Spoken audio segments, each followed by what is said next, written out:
I want to encourage you, don't be afraid to try new things. And if you really can't stand to destroy something, then practice on something that you can destroy. Welcome to Not Factory Approved. About to embark on a not factory repair. To undo these screws, I'm going to change the bearing in the rear hub. Well, actually I'm changing the rear hub. The bearing has to come off the shaft as well. First, it needs pads anyway. First is take off the caliper, which is two 12 or 13 millimeter bolts. The back there, that will come off. Take the disc off, and then work on removing the hub. And this bracket has to come off as well. Carrying on. Looks like taking this bracket off is optional. Once I got the caliper off, the disc could slide out. Well, that's okay. See, it has not been wearing very smoothly. Not touching on the outside. Why is that? This is all wearing a little unevenly. I'll look into that. So it's tied up, it can't fall off. Now I have to take off the hub. There's the pickup there.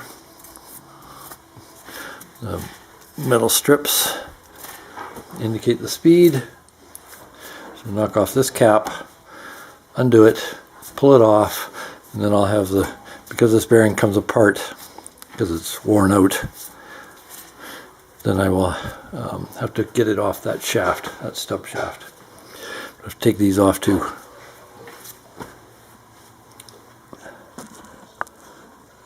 I think. Depends if I can get that inner bearing casing off. There's the cap off there. Looks like somebody's put masking tape around there. I don't know if that's a factory sealant that they put on there. It was a bit loose and somebody put masking tape on. I don't have a metric socket that fits this, but 1 3/16 seems to fit pretty well. Take that off.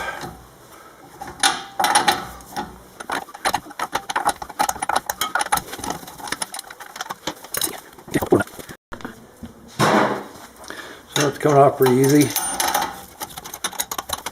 Quite easy actually.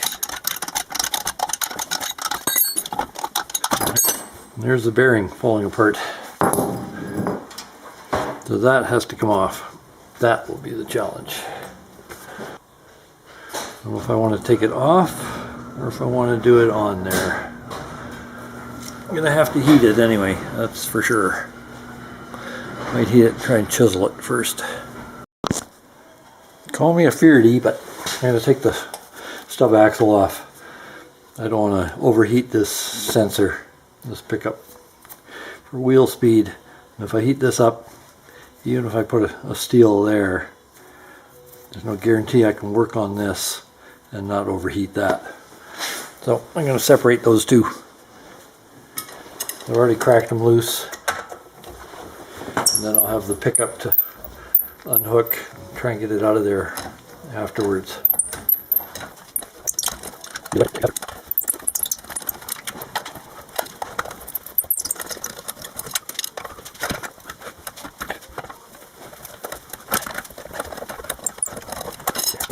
Back and work on it on the bench. So I'm still working away at it, starting to get a little bit of movement here. I've been tapping it with a socket, light taps with the hammer on the end, working it there. Been using this slip joint or water pump pliers, depending on your generation, just to rock it back and forth, not trying to break it. I'm going to be very careful. Flushing it with penetrating oil. So now I think I just have to let it sit. I'm starting to lose some plastic around here, so I don't want to tap it anymore. But I have also been using the chisel, very light taps around the edge to try and shift it. Try and get some penetrating oil in there and break up the rust. Not meant to be removed without replacement. Now there's a big surprise. First time I've had that happen. I was able to move it with this chisel and the hammer. I didn't even hit it that hard. So now I'm working it off. And I can put the other hub on. I didn't get anywhere with this. It's just not moving at all. Onward and upward.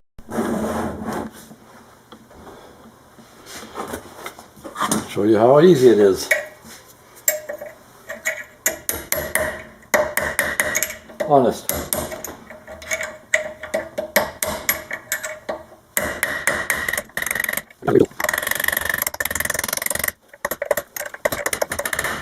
Could use a puller too at this point. Just make sure the new bearing and hub fits on there. I'll oil it. Make sure there's no burrs and it feels pretty smooth. Clean off some of the rust here. Put it back in. Since I got a long reach vise, I might as well use it. I could also do it with the puller. Put the jaws on this side and pull back against the center of the shaft, which is recessed. So I've just ran some emery cloth, well, it's sandpaper actually, body sandpaper, lightly around there, 220 grit, just to make sure there's no burrs. All was well. And now if I pull this in, try and hold the camera still, you can see it's going on. Got some clearance there. Looks good.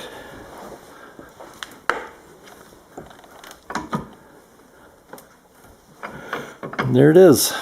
I believe that's it. We'll see. Oh, nope, got more to go. Now that's it. And we're up against the shaft pretty much. Yeah, it's seated down in there. Up against the back end. So now to put the nut on it. Put it back on. Step 2 or 3 or 5. I forget. Don't do what I did and forget to put the bolts in, because they do not clear this hub. So I had to pull it back about 1/8 of an inch, and that you do that, you move the bearing and the seal, so you have to be real careful. So put the bolts in first. Don't do as I do, do as I say. Now the hub is on. Okay, it spins nicely. I do have to torque it up yet. I've just got it snugged up. You have to make sure that this, on this particular hub anyway, which is SKF, this ring is the pickup for the wheel speed, and it was on crooked, wasn't fully seated. So, and I know I didn't do that, so that's one thing to watch out, because then it'll wobble and it could connect with this pickup sensor. So I have to check the torque yet on these bolts. I won't be able to torque them because I don't have a socket that'll get in there. I do have a claw wrench, but I'm not sure it will sit properly on this one. So those have to be done. I got to get the actual torque for the hub, and then I can put things back together. And not forget to plug in the sensor at the back. But make sure that you put these bolts in before you put the hub on. Otherwise you'll never get them in there, and you have to take it off again, and then you'll wreck the bearing. So I can't use the large opening vise that I was using initially, because then the bolts interfere. So if you have some way of protecting these bolts, like a 2x4 or something in the vise jaws, then you can put it on that way. Otherwise I just use the puller, head it off, put the jaws around there, or sorry, the jaws around here, and pulled the shaft from the back. The Haynes Jetta manual I have, which is for an earlier version, says that these bolts that hold the stub axle on are 44 foot-pounds. And online I found a guy who claims that 44 foot-pounds also on this version, Type 4 Jetta. So I think that's probably accurate. And he's saying, the one online says 129 foot-pounds for this nut. And that seems reasonable as well. It was tight, but it wasn't tremendously tight. I used my 18-inch breaker bar. 18 or 2 feet? Maybe 2 feet. Breaker bar to get the nut off in the first place. So I'm going to go with that. Sometimes I think I know, and I don't. I thought the rear calipers were seized. Because if you do the handbrake, the piston moves. And it keeps moving out. It doesn't go back in. But if you turn it,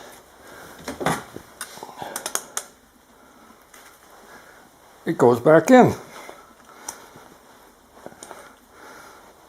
I don't know why it's so stiff this time, but probably because I had it in the vise before. Anyway, this is a design that I first saw on Rovers. Rover Car Company used to make Land Rover, etc. They also made sedans. One of my favorite sedans, one that I've owned a lot of, is a Rover 2000 or P6. And they have inboard rear discs, and the discs have a much smaller piston, the calipers rather, but it has the same theory. The handbrake spins it out, and when you press on the brake pedal, there's a piston assembly inside which works a screw. That pushes it out. So it screws it out and adjusts each time. Well, looks like the Germans copied the same thing. This is a 2003, and it's using the same idea. Handbrake moves it out on a screw arrangement, and then you have to turn it to get it to go back in. So, my calipers aren't seized after all. After all the fighting and muttering and general waste of time. So I'll clean it up, spin these back in, do the same on the other side. Now I got to bleed the brakes because I took it out. Good thing I didn't order them. They're 100, well, cheap ones it seems, they're 150 now. And I replaced these probably 2.5, 3 years ago. So I was surprised. They seemed seized. Last time I changed the pads, I changed the calipers. And those ones were seized. So, wind it back in, put in the brakes. That job's done. That took way longer than expected. If you don't have a manual, be careful, I guess. I have discovered why the pads were funny before. When I took this apart the first time, those springs were in this groove here.